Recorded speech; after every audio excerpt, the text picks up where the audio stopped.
अस्सलाम वालेकुम, मेरा नाम है फ़रीहा ख़ान और आप देख रहे हैं इंग्लिश विद रोशनी। तो आज का जो एडिटोरियल है उसका टाइटल है यूएस सीरिया स्ट्राइक। तो इस एडिटोरियल में वो क्या बात कर रहा है, वो बात कर रहा है कि यूएस के ज़रिए बहुत सारे एयर स्ट्राइक्स किए गए हैं सीरिया में, जिसमें 20 फाइटर्स जिनको सपोर्ट किया जा रहा था ईरान के ज़रिए वो किल्ड हुए हैं। और ये एयर स्ट्राइक उस जवाब में है उन रीसेंट अटैक्स के जो इन फाइटर्स ने किए थे यूएस के एसेट्स पर। तो इसी के ऊपर सारा एडिटोरियल है और एंड पे वो यही बात कर रहा है कि ये जो सिचुएशन है ये बहुत ही ज़्यादा कॉम्प्लिकेटेड हो गई है। तो अब इनको कौन सी ऐसी अप्रोच लेनी चाहिए ताकि ये अपने ताल्लुकात को बेहतर बना सकें। तो वो लोग जो चैनल पे न्यू हैं उन्हें मैं बता दूं कि स्काई कलर में हाईलाइटेड वर्ड्स हमारे सब्जेक्ट हैं और रेड कलर में हाईलाइटेड वर्ड्स हमारी वर्ब हैं और येलो कलर में जो हाईलाइटेड वर्ड्स हैं वो डिफ़िकल्ट वर्ड्स हैं, इनके मीनिंग मैंने यहाँ मेंशन कर दिए हैं। तो इस वीडियो को स्टार्ट करने से पहले इसको लाइक कीजिएगा और कमेंट सेक्शन में अपना फीडबैक देना मत भूलिएगा। आपके लाइक, आपके फीडबैक और आपके शेयर से ही मोटिवेशन मिलती है इन वीडियोस को लेकर आने के लिए। तो चलिए इस वीडियो को स्टार्ट करते हैं।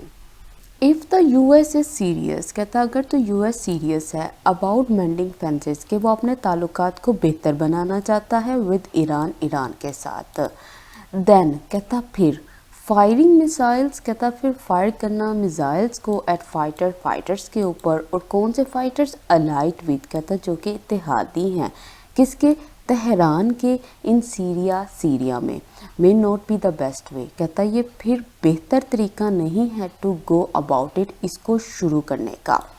तो अब वो ये बात कर रहा है, कहता है कि अगर तो यूएस वाकई सीरियस है कि वो अपने ताल्लुकात को बेहतर बनाना चाहता है ईरान के साथ, तो फिर फायर करना मिसाइल्स को फाइटर्स के ऊपर, वो भी वो वाले फाइटर्स जो कि अलाइट विद हैं, जो कि इत्तेहादी हैं तेहरान के इन सीरिया में, कहता ये बेहतर तरीका नहीं है शुरुआत करने का इसको। तो ये सब्जेक्ट है, ये इसकी वर्ब है, फिर सब्जेक्ट फिर वर्ब, ठीक है। अच्छा, मेंडिंग फेंसेस।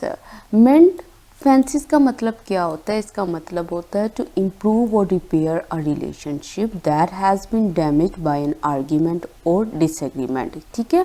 इसका मतलब होता है अपने ताल्लुक को बेहतर बनाना, उसको रिपेयर करना, उसको इम्प्रूव करना। और ये भी वो वाला रिलेशनशिप होता है जो डैमेज हो चुका होता है किसी आर्ग्यूमेंट से या किसी डिसएग्रीमेंट से। अच्छा, गो अबाउट इट, इसका मतलब होता है बिगिन करना, स्टार्ट करना, सेट अबाउट करना, शुरुआत करना, ठीक है। In President Joe Biden's first major offensive overseas action, कहता इसमें किस चीज़ में? प्रेसिडेंट जो बाइडेन के सबसे पहले और सबसे मेजर बहुत बड़े ऑफेंसिव, कहता बिल्कुल हॉस्टाइल, बिल्कुल अग्रेसिव ओवरसीज एक्शन में, इस अमल में, कहता ओवर 20 फाइटर्स, कहता 20 से ज़्यादा जो फाइटर्स हैं। कौन से फाइटर्स? कहता बिलोंगिंग टू मिलिशियाज लॉयल, कहता जो कि बिलोंग टू करते हैं, जो कि ताल्लुक़ रखते हैं मिलिशियाज किसे, ठीक है। कौन से मिलिशियाज? लॉयल टू ईरान, कहता जो कि ईरान के इत्तेहादी हैं, मतलब जिनको जो ईरान से लॉयल हैं। वर किल्ड, कहता उनको किल कर दिया गया था व्हेन, जब अमेरिकन मिसाइल्स, कहता जब अमेरिकन जो मिसाइल्स थे उन्होंने स्ट्रक किया, उन्होंने हिट किया फैसिलिटीज़ को, स्पेस को इन ईस्टर्न सीरिया में। कह रहे प्रेसिडेंट जो बाइडेन के सबसे मेजर और कहता सबसे ऑफेंसिव ओवरसी जो एक्शन हुआ था ना, जो समुंदर पार इसका जो एक्शन हुआ था, कहता उसमें, इस एक्शन में, कहता 20 से ज़्यादा जो फाइटर्स थे जिनका ताल्लुक़ था मिलिशिया से, और कहता वो वाली मिलिशिया जो कि लॉयल थी ईरान से, कहता उनको किल कर दिया गया जब अमेरिकन मिसाइल्स ने हिट किया उस जगह को ईस्टर्न सीरिया में। तो ये चीज़ सब्जेक्ट है, ये इसकी वर्ब है। Fighters were killed, American missile struck, ठीक है, ये सब्जेक्ट, ये वर्ब। ये जो स्ट्रक नज़र आ रहा है ना, ये चीज़ आप देख लो कि स्ट्राइक इसकी V1 होती है और जो V2 होती है वो स्ट्रक होती है और जो V3 होती है वो भी स्ट्रक होती है, ठीक है। इसलिए यहाँ पे जो है वो V2 लगा हुआ है, स्ट्रक मतलब उसने हिट किया इनकी जगहों को। अच्छा, ऑफेंसिव का मतलब क्या होता है? देखो, ऑफेंसिव का मतलब होता है हॉस्टाइल, ठीक है। हॉस्टाइल मतलब दुश्मनी भरा हुआ। अग्रेसिव, जिसमें बहुत ज़्यादा अग्रेशन हो, गुस्सा हो। बेलिजेरेंट भी उसको बोलते हैं जो जंगजू हो, जो बहुत ही लड़ने को तैयार हो, ठीक है। इस तरह का जो था उनका एक्शन था। वाइल कहता है जहाँ, तब पेंटागन कहता है जो पेंटागन है मतलब जो सिक्योरिटी को संभालती है, कहता है टर्म, वो टर्म कर चुकी है, वो नाम दे चुकी है किसको? द अटैक, अटैक को। अच्छा, क्या नाम दिया है उसने? अ मैसेज, कि ये एक मैसेज है। Damascus has called it American aggression, और जो डेमेस्कस है वो कॉल कर चुका है, इसको कह चुका है ये मैसेज नहीं, ये अमेरिकन अग्रेशन है, ये अमेरिका का गुस्सा है। अच्छा, अब वो कह रहा है, कहता है ये जो पेंटागन है ना, जो सिक्योरिटी संभालती है, उसने नाम दिया है इस अटैक को कि ये मैसेज है। और जो सीरिया है मतलब जो दमिश्कस है, उसने कॉल किया है कि ये जो है ये अमेरिकन अग्रेशन है, ये मतलब उनका गुस्सा है। 10। अच्छा, अब ये सब्जेक्ट है, ये इसकी वर्ब है। टर्म करने का मतलब क्या होता है? नेम देना, स्पेसिफाइड करना, मतलब किसी चीज़ को नाम दे देना कि ये जो चीज़ थी ये ऐसी थी। अब उन्होंने इस अटैक को क्या नाम दिया है, क्या ठप्पा लगाया इसके ऊपर कि ये एक मैसेज था। तो ये सब्जेक्ट है, ये इसकी वर्ब है। द स्ट्राइक्स केम, कहता है ये जो हमले थे ये आए किसके रूप में? एज एन अपेरेंट रिएक्शन, कहता है ये वाज़िया तौर पर एक रद्द अमल था किसका? टू द टारगेटिंग, उस टारगेटिंग का जो कि थी ऑफ अ बेस, इस जगह की, इन इराक में। और कौन सी? कहता होस्टिंग, जो होस्ट कर रही थी, जो मेज़बानी कर रही थी अमेरिकन फोर्सेस की ऑन Feb 15 को। कहता रिपोर्टेडली, कहता ऐसी रिपोर्ट आई है कि ये हमला किसके ज़रिए हुआ था, ये अटैक किसके ज़रिए हुआ था? बाय प्रो ईरान मिलिशियाज, इनके ज़रिए। तो अब वो ये बात कर रहा है, कहता है ये जितने भी अभी ये जो ऊपर बात कर रहा है ना, ये जो हमले हुए हैं, हमले की बात कर रहा है, कहता है ये जो स्ट्राइक्स हैं ये आई हैं एक वाज़िया रिएक्शन के तौर पर। और रिएक्शन किसके ऊपर था? कहता उस टारगेटिंग के ऊपर था, उस हमले के ऊपर था जो कि बेस पे हुआ था, जो कि सेंटर पॉइंट पे हुआ था इराक में। और कौन सा सेंटर पॉइंट था? कहता जहां ये होस्ट कर रहे थे, मेज़बानी कर रहे थे अमेरिकन फोर्सेस की Feb 15 को। कहता ऐसी रिपोर्ट आई है कि ये जो हमला था, ठीक है, ये टारगेट जो था ये किसके ज़रिए था? ये प्रो ईरान मिलिशियाज के ज़रिए था, मतलब इनके इत्तेहादियों के ज़रिए था। तो ये सब्जेक्ट है, ये इसकी वर्ब है। बेस क्या है? बेस मतलब ये अगर आप मिलिट्री पॉइंट ऑफ व्यू से देखो तो ये उसके कैंप को कह दो, आप उस जगह को कह सकते हैं जो यूज़ होती है सेंटर के तौर पर, ठीक है, किसी भी ख़ास किस्म के ऑपरेशंस की। और ऑपरेशन किसके ज़रिए होता है? आर्म्ड फोर्सेस के ज़रिए या दूसरों के ज़रिए। आप इसको हेडक्वार्टर भी बोल सकते हो, आप इसको सेंटर फोकल पॉइंट भी बोल सकते हो, जहाँ पे इस तरह की एक्टिविटीज़ होती हैं। द फैक्ट इज़ दैट, कहता हकीकत ये है कि द एंटायर रीजन, कहता सारे का सारा रीजन, पर्टिकुलरली ख़ास तौर पर Iraq and Syria, is a proxy battle field, कहता ये बन गई है एक प्रॉक्सी बैटल फील्ड। वेयर, कहता जहाँ the US in its allies, कहता जहाँ यूएस और इसके जो इत्तेहादी हैं रेगुलरली, कहता बाकायदगी के साथ स्क्वेयर ऑफ करते हैं, तैयार रहते हैं लड़ने के लिए अगेंस्ट किसके खिलाफ? ईरान के खिलाफ एंड इट्स लॉयलिस्ट, और इसके जितने भी इत्तेहादी हैं उसके। तो अब वो ये बात कर रहा है, कहता हकीकत ये है कि सारे का सारा रीजन, कहता ख़ास तौर पर ये जो इराक और सीरिया है, कहता ये हो गया है एक प्रॉक्सी बैटल फील्ड, एक ऐसा मैदान जंग जो कि प्रॉक्सी है, ठीक है। क्या होता है ये यहाँ पे मैंने मेंशन किया हुआ है। कहता है जहाँ पे यूएस और उसके जो इत्तेहादी हैं बाकायदगी के साथ तैयार रहते हैं फाइट करने के लिए ईरान के ख़िलाफ़ और उसके इत्तेहादियों के ख़िलाफ़। अच्छा, प्रॉक्सी बैटलफील्ड, प्रॉक्सी बैटलफील्ड से बना है प्रॉक्सी वॉर, ठीक है, एक ऐसा मैदान जंग जहाँ पे प्रॉक्सी वॉर होती है, प्रॉक्सी जंग होती है। अच्छा, ये कौन सी जंग होती है? ये यहाँ पे मैंने मेंशन कर दिया है, आप इस तरह से समझ लो, ये वो जंग होती है जो लड़ी जाती है ग्रुप्स के दरमियान में और स्मॉलर कंट्रीज़ के दरमियान में, ठीक है। स्क्वेयर ऑफ का मतलब क्या होता है? स्क्वेयर विद का मतलब होता है टू अग्री विद समथिंग, किसी चीज़ के साथ इत्तेफाक करना, उसे अग्री करना। स्क्वेयर द सर्कल का मतलब होता है डू समथिंग वेरी डिफ़िकल्ट और इम्पॉसिबल, किसी बहुत ही डिफ़िकल्ट और इम्पॉसिबल चीज़ को करना। और स्क्वेयर ऑफ का मतलब होता है प्रिपेयर टू फाइट, मतलब लड़ने के लिए तैयार रहना। तो ये सारे के सारे स्क्वेयर से स्टार्ट होते हैं कि स्क्वेयर विद का मतलब होता है किसी चीज़ के साथ अग्री करना, इत्तेफाक करना। स्क्वेयर द सर्कल का मतलब होता है बहुत ही डिफ़िकल्ट और इम्पॉसिबल चीज़ को करना, और स्क्वेयर ऑफ का मतलब होता है फाइट के लिए तैयार रहना। और अब यहाँ पे कौन सा इस्तेमाल हुआ था, स्क्वेयर ऑफ। एंड वाइल कहता है जहाँ, मैनी शिया मिलिशियाज कहता है जहाँ बहुत सारे जो शिया मिलिशियाज हैं, शिया ग्रुप्स हैं ये वाले, इन इराक में टेक ऑर्डर्स कहता वो लेते हैं ऑर्डर्स को फ्रॉम तेहरान से मतलब ईरान से। There are numerous armed factions कहता वहाँ पे बहुत सारी आर्म्ड फैक्शंस हैं, आर्म्ड ग्रुप्स हैं, दैट ऑपरेट कहता जो कि ऑपरेट करते हैं इंडिपेंडेंटली। और जहाँ कहता बहुत सारे जो शिया मिलिशियाज इराक में हैं कहता वो ऑर्डर्स लेते हैं तेहरान से, कहता वहाँ पे बहुत सारे आर्म्ड ग्रुप्स हैं जो कि ऑपरेट करते हैं इंडिपेंडेंटली। तो ये सब्जेक्ट है, ये इसकी वर्ब है। अब ये सब्जेक्ट है, ये इसकी वर्ब है, फिर सब्जेक्ट फिर वर्ब। कौन सी फैक्शंस, कौन सी ग्रुप्स, कहता दैट ऑपरेट जो कि ऑपरेट करती हैं। Therefore कहता इसलिए, द नीड हियर इज़ कहता अब जो ज़रूरत है ना यहाँ वो है टू प्रोसीड विद जारी रखना कॉशन एहतियात के साथ, एंड प्रिवेंट और रोकना एनी सॉर्ट ऑफ एस्केलेशन किसी भी किस्म की एस्केलेशन को, किसी भी किस्म के इजाफे को। विद बोथ साइड्स कहता दोनों साइड्स के साथ, कौन सी साइड्स, कहता रिक्वायर्ड टू एग्जिबिट रिस्ट्रेंट कहता जिसको ज़रूरत है किस चीज़ को एग्जिबिट करने की, दिखाने की, रिस्ट्रेंट को, तहम्मुल को, कंट्रोल को।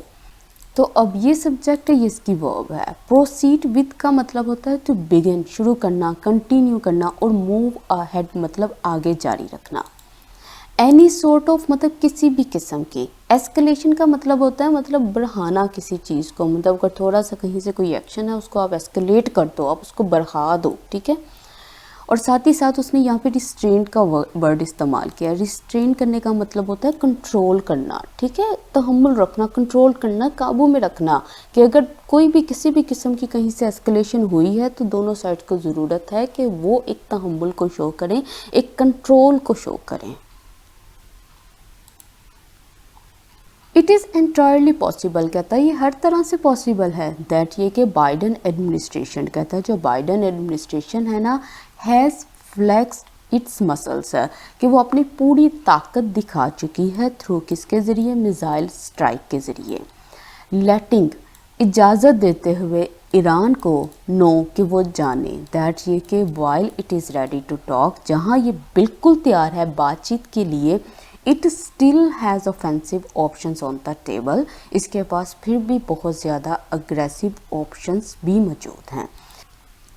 तो अब वो कहता है जहाँ ये बिल्कुल पॉसिबल है ना कि बाइडन एडमिनिस्ट्रेशन जो है दिखा चुकी है अपनी ताकत को मिसाइल स्ट्राइक के ज़रिए, किस तरह से इजाज़त देते हुए ईरान को कि वो जाने, जहाँ ये बिल्कुल तैयार है बातचीत के लिए वहीं इसके पास अग्रेसिव ऑप्शंस भी मौजूद हैं। तो ये सब्जेक्ट, ये इसकी वर्ब, ये सब्जेक्ट, ये इसकी वर्ब। अच्छा, अब इसने यहाँ पे यूज़ किया फ्लेक्स इट्स मसल्स। इसका मतलब क्या होता है, अगर आप फ्लेक्स करते हो अपने मसल्स को तो इसका मतलब है आप दिखाते हो हाउ पावरफुल और स्ट्रॉन्ग यू आर, कि आप कितने पावरफुल हो, कितने स्ट्रॉन्ग हो, ठीक है। इसको बोलते हैं फ्लेक्स योर मसल्स। फिर सब्जेक्ट है, फिर वर्ब है, फिर सब्जेक्ट, फिर वर्ब, ठीक है। ऑफेंसिव का मतलब मैंने अभी बताया है अग्रेसिव, बेलिचिरेंट, असॉल्टिंग, मतलब इसके पास अभी भी अग्रेसिव मतलब जिसको कहते हैं सख्त किस्म की ऑप्शंस अभी भी मौजूद हैं। Iran meanwhile has called upon कहता है ईरान जो है इसी दौरान कॉल अपॉन कर चुका है, डिमांड कर चुका है वाशिंगटन से टू लिफ्ट सैंक्शंस के उठा दे सैंक्शंस को, बैन्स को, बिफोर कहता इससे पहले it returns to its commitments के ये वापस आए अपनी कमिटमेंट्स की तरफ, अपने वादों की तरफ, अंडर द न्यूक्लियर डील, जो भी न्यूक्लियर डील के अंदर थी, जो भी कमिटमेंट्स थी, विच कहता जिसको मिस्टर बाइडन्स प्रीडिसेसर, मिस्टर बाइडन के जो प्रीडिसेसर थे मतलब जो इससे पहले आने वाले थे, यूनिलैटरली यकतरफा होकर pull the US out of, जिससे उन्होंने यूएस को बाहर खींच लिया था। तो अब वो कह रहा है, कहता है ईरान इसी दौरान उसने डिमांड की है वाशिंगटन से कि आप उठा दो ये सारे के सारे बैंस को। कहता इससे पहले कि ये वापस आता है अपनी कमिटमेंट्स की तरफ न्यूक्लियर डील के अंडर, के जो भी कमिटमेंट्स जो हैं न्यूक्लियर डील के अंडर आती हैं। कहता जिसको मिस्टर बाइडन के प्रीडिसेसर ने मतलब डोनाल्ड ट्रंप ने क्या किया था, यूनिलैटरली यकतरफा होकर पुल कर लिया था यूएस को आउट ऑफ, इससे बाहर निकाल लिया था। तो अब ये देखो ये सब्जेक्ट है, ये इसकी वर्ब है। कॉल अपॉन का मतलब होता है टू आस्क और demand that somebody do something, किसी से डिमांड करना, किसी से कहना कि आप ये करो। ठीक है, डिमांड किससे की थी, इसने वाशिंगटन से की थी। किस चीज़ के लिए की थी वो ये इसने आगे बता दिया है। सैंक्शंस बैन को भी कहते हैं और सैंक्शन अप्रूवल को भी कहते हैं। अब यहाँ पे जिस सैंक्शन की बात कर रहा है ये बैन की बात कर रहा है, अप्रूवल की बात नहीं कर रहा। फिर सब्जेक्ट है, फिर इसकी वर्ब है, फिर सब्जेक्ट फिर वर्ब। अब यूनिलैटरली देखो, बाईलैटरली भी आया था, बाईलैटरली होता ना तो इसका मतलब था दो तरफा। ठीक है, अब यूनी आया है मतलब एक तरफा होकर उसने ये वाला काम किया था। The Islamic Republic has been scaling back, कहता जो इस्लामिक रिपब्लिक थी वो भी क्या कर रही थी, वो स्केल बैक कर रही है, मतलब वो कम कर रही है और पीछे हट रही है। किस चीज़ के ऊपर से, इसकी कमिटमेंट्स के ऊपर से। कब से, एवर सिंस, कहता उस वक्त से द ट्रम्प एडमिनिस्ट्रेशन, कहता जिस वक्त से जो ट्रम्प एडमिनिस्ट्रेशन है स्टार्टेड, उसने शुरू किया इंटेंसिफाइंग करना, शिद्दत को बढ़ाना, किस चीज़ की, इट्स मैक्सिमम प्रेशर, इसके मैक्सिमम प्रेशर कैंपेन की, किसके ऊपर, ईरान के ऊपर। वो कह रहा है कि जो इस्लामिक रिपब्लिक थी वो पीछे हट रही थी अपनी कमिटमेंट से उस वक़्त से जब से ट्रम्प एडमिनिस्ट्रेशन जो थी उसने स्टार्ट कर दिया था, शुरू कर दिया था बढ़ाने को, प्रेशर को, किस पे, ईरान पे। तो अब ये सब्जेक्ट है, ये इसकी वर्ब है। स्केल बैक और स्केल डाउन का मतलब होता है टू मिनिमाइज और रिड्यूस समथिंग, किसी चीज़ को मिनिमाइज करना, किसी चीज़ को कम करना। अब ये कम किस चीज़ को कर रहे थे, अपनी कमिटमेंट्स को, इसमें कमी लेकर आ रहे थे। ये सब्जेक्ट, ये इसकी वर्ब है। इंटेंसिफाइंग का मतलब होता है टू मेक इंटेंस और मोर इंटेंसिव, स्ट्रेंथन, मतलब किसी चीज़ को बहुत ज़्यादा, किसी चीज़ की शिद्दत में इजाफा करना, उसको बहुत ज़्यादा मजबूत बनाना, मतलब ये प्रेशर को बहुत ज़्यादा इंक्रीज कर रहे थे। Therefore, कहता है इसलिए एट दिस पॉइंट, इस पॉइंट पे there is both great opportunity and great peril for the region, कहता है इसलिए इस पॉइंट पे दो चीज़ें हैं, क्या है, बहुत अच्छी अपॉर्चुनिटी भी है और बहुत ज़्यादा डेंजर भी है इस रीजन के लिए। तो अब ये सब्जेक्ट है, ये इसकी वर्ब है। अब देखो पैरल का मतलब क्या होता है, इसका मतलब होता है डेंजर, रिस्क। अब ये कौन सी अपॉर्चुनिटी है, कौन सा पैरल है, ये आगे बताएगा। द अपॉर्चुनिटी लाइज, कहता जो मौका है ना वो है किस में है, इन द फैक्ट, इस हकीकत में, दैट ये कि द न्यू इनकम्पेंट, कहता है ये जो न्यू इनकम्पेंट है, इनकम्पेंट मतलब जो करंट पोजीशन को, पावर को संभाले हुए है, कहाँ और किसका, वाइट हाउस का, मतलब जो बाइडन की बात कर रहा है। इज़ यूजिंग, कहता है ये इस्तेमाल कर रहा है अ लेस कन्फ्रंटेशनल टोन, उस टोन को जो कम अग्रेसिव है, विद ईरान, ईरान के साथ। And if both sides reach a half way point, कहता अगर दोनों साइड्स पहुंचती हैं आधे रास्ते, प्रोग्रेस कैन बी मेड, कहता जो प्रोग्रेस है, जो बेहतरी है वो की जा सकती है, इन रिटर्निंग टू द डील, के वो रिटर्न टू हो डील की तरफ, और किस फॉर्म में, इम्प्रूविंग रिलेशंस, और रिलेशंस को बेहतर बनाने में। तो अब वो ये बात कर रहा है, कहता है कि जो अपॉर्चुनिटी है वो इस हकीकत में है कि जो नया इनकम्पेंट है वाइट हाउस का, वो इस्तेमाल कर रहा है कम अग्रेसिव टोन को ईरान के साथ। कहता अगर ये दोनों साइड्स अभी पहुंचती हैं आधे रास्ते ही, तो प्रोग्रेस जो है वो की जा सकती है रिटर्न करने में डील को और इम्प्रूव करने में रिलेशंस को। तो अब ये सब्जेक्ट है, ये इसकी वर्ब है, अपॉर्चुनिटी लाइज। इनकम्पेंट सब्जेक्ट है, इज यूजिंग उसकी वर्ब है। इनकम्पेंट किसको बोलते हैं, the current holder of an office और पोजीशन, वो पर्सन जो पावर में है इस वक्त, वो पर्सन जो पोजीशन को संभाले हुए है, जो ऑफिस को संभाले हुए है। तो वो कौन है, जो बाइडन है। कन्फ्रंटेशनल मतलब के अग्रेसिव, मतलब ये जो पर्सन है, ये जो बाइडन है, ये अभी कम अग्रेसिव हैं, ठीक है, ईरान के साथ। फिर सब्जेक्ट फिर वर्ब, फिर सब्जेक्ट फिर वर्ब। हाउएवर कहता ताहम peril lies in the fact, और कहता अब ये जो डेंजर है वो किस फैक्ट में है, किस हकीकत में है, वो ये है कि if the US choose to talk through its considerable firepower, कहता अगर तो यूएस चूज़ करता है, पिक करता है टॉक करना, बातचीत करना, किसके ज़रिए, इसकी अच्छी खासी फायर पावर, इसके वेपन के इस्तेमाल से, एज इट डिड कहता जैसा कि इसने किया था ईस्टर्न सीरिया में, एंड ईरान ऑप्ट्स टू, और ईरान जो है वो अपनाता है इसी तरह के रिस्पॉन्ड को इन अ सिमिलर टोन, मतलब इसी तरह की टोन में, द कन्फ्रंटेशन कहता है ये जो कॉन्फ्लिक्ट है, ये जो क्लैश है, विल वर्सन, ये बहुत ही ख़राब हो जाएगा।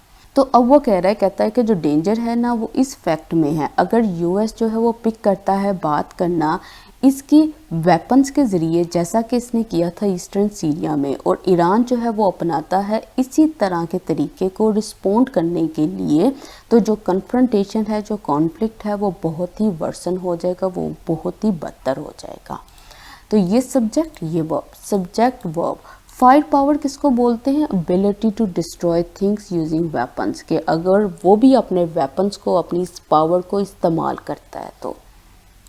ऑप्ट्स का मतलब होता है चूज़ करना, सिलेक्ट करना, पिक करना। अच्छा, कन्फ्रंटेशन का मतलब क्या है? क्लैश, कॉन्फ्लिक्ट, एनकाउंटर, फाइट, ये सब का मतलब फाइट ही है।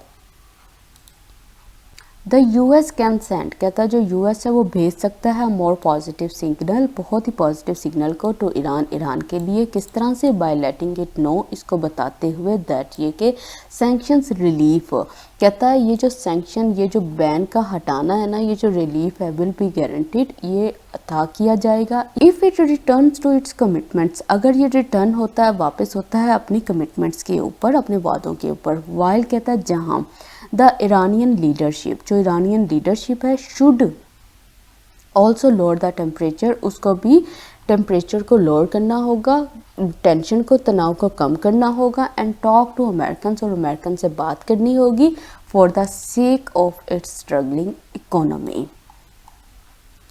तो अब वो कह रहे, कहते हैं यूएस जो है वो भेज सकती है बहुत ज़्यादा पॉजिटिव सिग्नल को ईरान के लिए, उसको बताते हुए कि जो सैंक्शन रिलीफ है उसको दिया जाएगा अगर वो रिटर्न टू होता है, अगर वो वापसी लेता है अपनी कमिटमेंट्स की तरफ। कहता दूसरी तरफ जो ईरानियन लीडरशिप है उसको भी कम करना चाहिए टेम्परेचर को, गुस्से को, और बात करनी चाहिए अमेरिकन से। किसकी खातिर? वो कह रहा है उस इकोनॉमी की खातिर जो कि स्ट्रगलिंग है, जो कि डगमगा रही है। तो ये सब्जेक्ट है, ये इसकी वर्ब है, ठीक है। Sanctions relief will be guaranteed, ये सब्जेक्ट, ये वर्ब, सब्जेक्ट वर्ब, फिर सब्जेक्ट, फिर वर्ब है इसकी। तो आज का एडिटोरियल कंप्लीट हुआ। तो इस वीडियो को लाइक कीजिएगा, कमेंट सेक्शन में अपना फीडबैक देना मत भूलिएगा। इसके साथ मुझे इजाज़त दें। अल्लाह हाफिज़।